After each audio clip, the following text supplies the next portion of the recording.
대한민국의 출산율은 여전히 매우 낮은 수준입니다.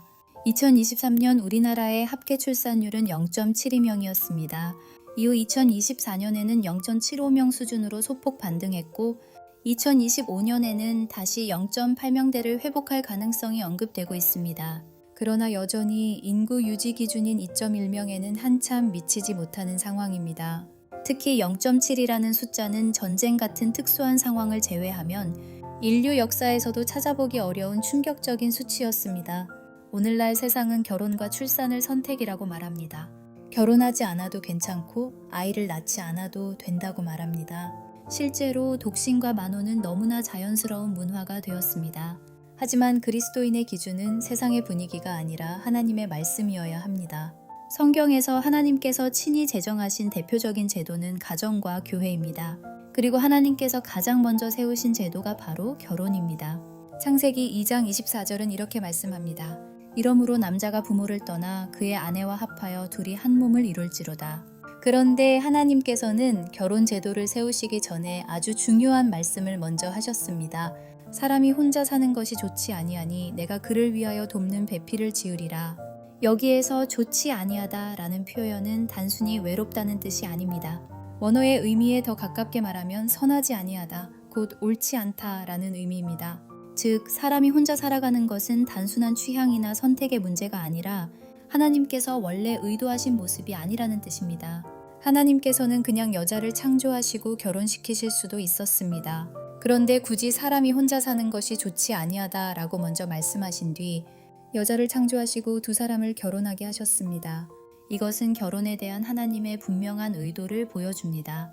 따라서 하나님께서 하와를 만드신 이유는 단순히 아담이 외로워 보였기 때문이 아닙니다. 처음부터 하나님께서는 가정을 계획하고 계셨던 것입니다. 또한 결혼은 출산과도 깊이 연결되어 있습니다. 창세기 1장 28절에서 하나님은 사람에게 이렇게 명령하셨습니다. 생육하고 번성하여 땅에 충만하라. 결혼한 두 사람은 자녀를 낳고 기르는 일을 감당해야 했고 그렇게 번성하도록 부르심을 받았습니다. 성경에서 결혼은 단지 개인의 행복만을 위한 제도가 아닙니다. 하나님의 중요한 명령인 생육과 번성을 이루는 기초가 됩니다. 또한 땅에 충만하라는 말씀은 단순히 인구 증가만을 의미하지 않습니다. 하나님 나라의 확장을 의미합니다.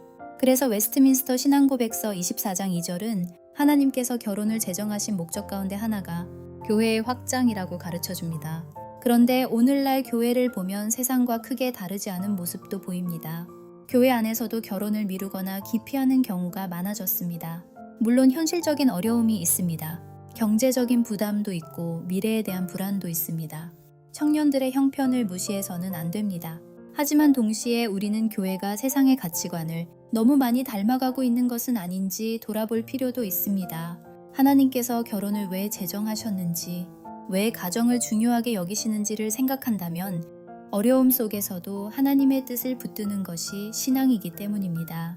물론 이런 이야기를 하면 시대에 뒤떨어진 이야기라고 들릴 수도 있습니다. 하지만 중요한 것은 세상의 기준이 아니라 성경의 기준입니다. 그리고 이런 부분에서 우리에게 큰 도전을 주는 인물이 바로 종교개혁자 루터입니다.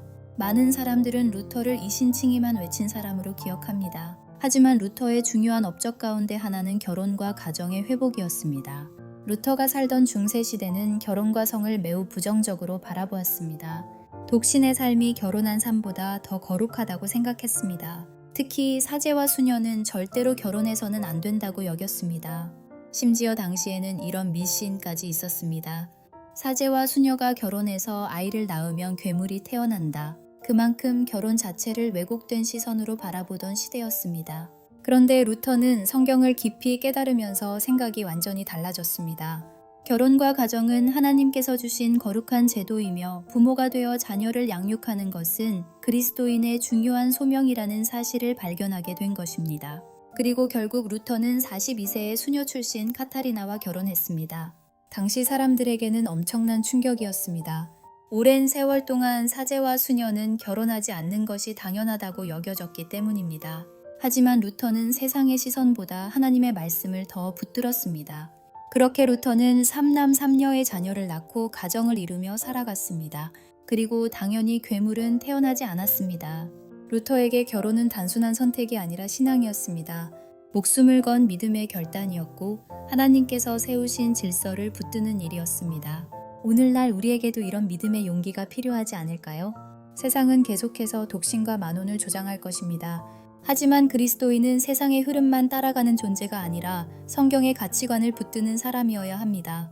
물론 결혼과 출산을 단순한 의무처럼 말할 수는 없습니다. 각 사람에게는 현실적인 고민과 사정이 있습니다. 그러나 적어도 이기적인 이유만으로 결혼과 출산을 기피하는 가치관은 경계해야 합니다.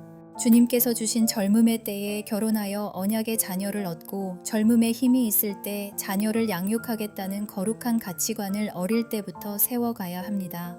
결혼에 대한 가치관은 어느 날 갑자기 만들어지지 않습니다. 어릴 때부터 성경 위에 바르게 세워져야 합니다. 세상의 가치관이 아니라 하나님의 말씀 위에 결혼과 가정을 바라보는 것. 그것이 오늘날 그리스도인에게 필요한 믿음의 자세입니다.